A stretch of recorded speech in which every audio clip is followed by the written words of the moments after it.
Hello, कैसे हो आप सभी। मैं अभिषेक। इसी वर्ष आयोजित हुई नीट 2020 की परीक्षा में मैंने ऑल इंडिया रैंक 2246 हासिल किया है और मैंने Vardhman Mahavir medical college and Safdarjung hospital में एडमिशन लिया है।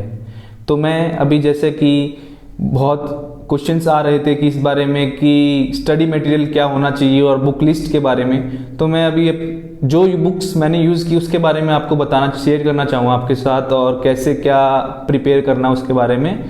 तो अभी फिजिक्स के लिए तो मैं आपको नॉर्मल बोलूँगा कि आप एनसीईआरटी पे कमांड कीजिए। एनसीईआरटी एग्जाम्पलर और डीसी पांडे से आपके कॉन्सेप्ट्स क्लियर होंगे। मैंने लगाई एक डीसी पांडे, तो डीसी पांडे आपके लिए क्वेश्चन प्रैक्टिस भी अच्छी देगी।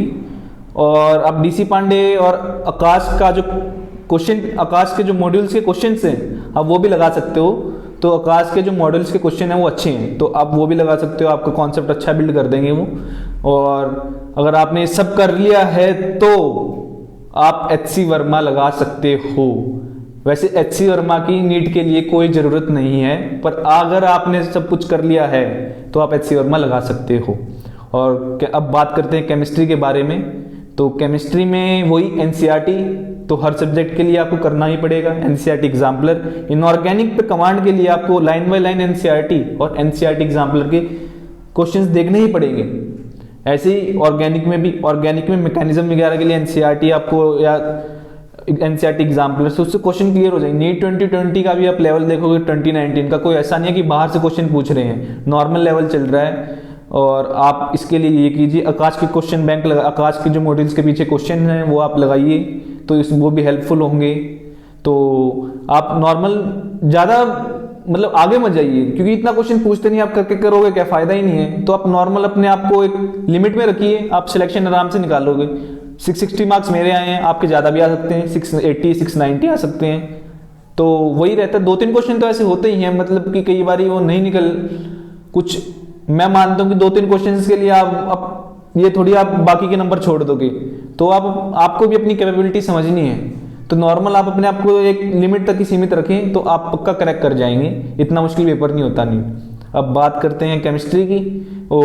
केमिस्ट्री तो हो चुका है। बायोलॉजी की बात करते हैं। बायोलॉजी में एनसीईआरटी एग्जाम्पलर कर लेना। एंड ट्रूमैन आप ये लगा सकते हो। आकाश के क्वेश्चन बैंक है जो मॉड्यूल का, वो लगा सकते हो आप। और ये जब सब आप चीज लगा लोगे पीसीबी में, मतलब फिजिक्स केमिस्ट्री बायो में सब चीज लगा लोगे, इनके ऊपर सबसे जरूरी चीज प्रीवियस ईयर क्वेश्चन पेपर हैं, आपको लगाने पड़ेंगे किसी भी हालत में। प्रीवियस ईयर क्वेश्चन पेपर करे बिना सिलेक्शन मैं नहीं मानता कि पॉसिबल है। पॉसिबल तो अब कहना वो होगा, मतलब चांस कम है, क्योंकि प्रीवियस ईयर क्वेश्चन आपको आइडिया देंगे कि पेपर कैसे सेट होते हैं। प्रीवियस ईयर क्वेश्चंस आपको लगाने पड़ेंगे। 15 साल के तो आपको बिल्कुल ऐसे होने चाहिए कि हाँ भाई कि ये मुझे पता है क्वेश्चन कैसे कब क्या इसमें लगना है। और आपको 30 ईयर किताब आती है, मैं तो कहूँगा 30 ईयर के करके जाइए, 15 साल का चक्कर छोड़ो। 30 ईयर के क्वेश्चन आपको बिल्कुल ऑन योर टिप्स होने चाहिए क्वेश्चंस। तो प्रीवियस ईयर क्वेश्चन पेपर जरूरी है। और बाकी बात करते हैं एक और चीज, क्या सेल्फ स्टडी से नीट क्रैक हो सकता है या फिर कोचिंग जरूरी है नीट के लिए। तो मैं आपको सिर्फ इतनी सलाह दूंगा कि इफ यू कैन अफोर्ड, अगर आप अफोर्ड कर सकते हो तो आप कोचिंग ले लीजिए, उसमें कोई हर्ज नहीं है, वो बेनिफिट तो देगा। मगर कोचिंग कोई कंपलसरी नहीं है नीट निकालने के लिए।